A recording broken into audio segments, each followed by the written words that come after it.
Hey! Hello everyone. Welcome to our YouTube channel.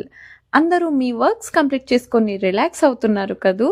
అయితే ఈ relax టైంలో నేను పోస్ట్ చేస్తున్న ఈ సింపుల్ అండ్ టేస్టీ రెసిపీని చూసి మీరు కూడా ట్రై చేయండి.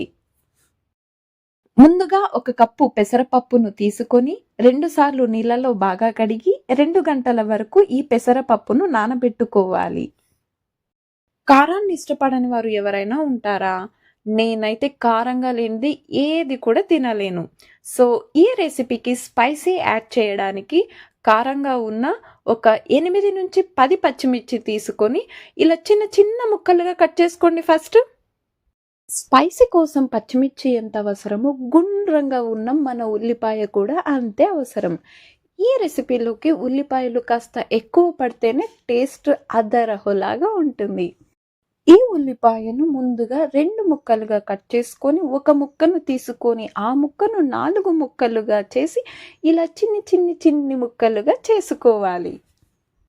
ఈ స్పైసీని బీట్ చేయడానికి కాంపిటీషన్‌గా చిన్నగా ఎరుపు, ఆరెంజ్ కలర్‌తో మిక్స్ అయ్యున్న 4 లేదా 5 క్యారెట్‌లను బరిలోకి దింపుకోండి.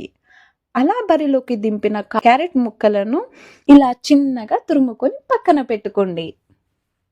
రెసిపీ టేస్ట్‌ని పెంచడానికి 2 పచ్చి కొబ్బరికాయలను తీసుకొని, ఆ కొబ్బరి నీళ్లు మీరే తాగేసి, ఇలా నీటిలో శుభ్రంగా కడిగి పక్కన పెట్టుకోండి.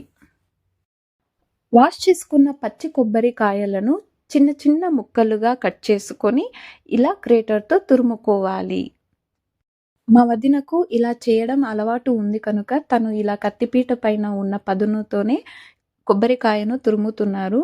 తెలియని వారు లేదా అలవాటు లేని వారు ఎవరు కూడా ఇలా చేయడానికి ప్రయత్నించకండి.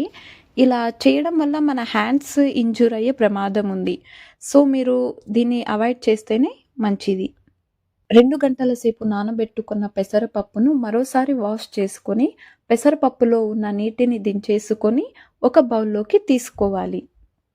ఇలా తీసుకున్న పెసరపప్పులోకి పచ్చి కొబ్బరి తురుము, చిన్నగా కట్ చేసి పెట్టుకున్న ఉల్లిపాయ ముక్కలు, పచ్చిమిర్చి, క్యారెట్ తురుము, కొత్తిమీర, రుచికి సరిపడా ఉప్పు, తీపి, కారం ఇవి ఉన్నప్పుడు పులుపు కూడా కాస్త తగలాలి కదా! అందుకోసం కాస్త నిమ్మరసం వేసుకొని అన్నిటికీ అంటేలాగా బాగా కలుపుకోవాలి.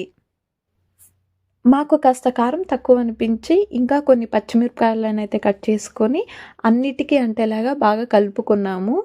అలా ప్లేట్‌లోకి వేసుకొని తిందామనుకునేలోగా ఉండలేక మేమైతే ఇలానే లాగించేసాము. టేస్ట్ అయితే బాగుందని నేను చెప్పడం కాదు, మీరు ట్రై చేస్తే మీరు కూడా చెప్తారు. ఇది చాలా హెల్తీ రెసిపీ. బికాజ్ మీరు అబ్జర్వ్ చేసినట్టయితే ఇందులో ఎటువంటి ఆయిల్ అండ్ ఎటువంటి మసాలాలు కూడా యాడ్ చేయలేదు. So, it is 100% healthy recipe. I hope you all like this video and the support from you all continues. Thank you, love you all, take care, and please don't forget to like, share, comment and subscribe our channel.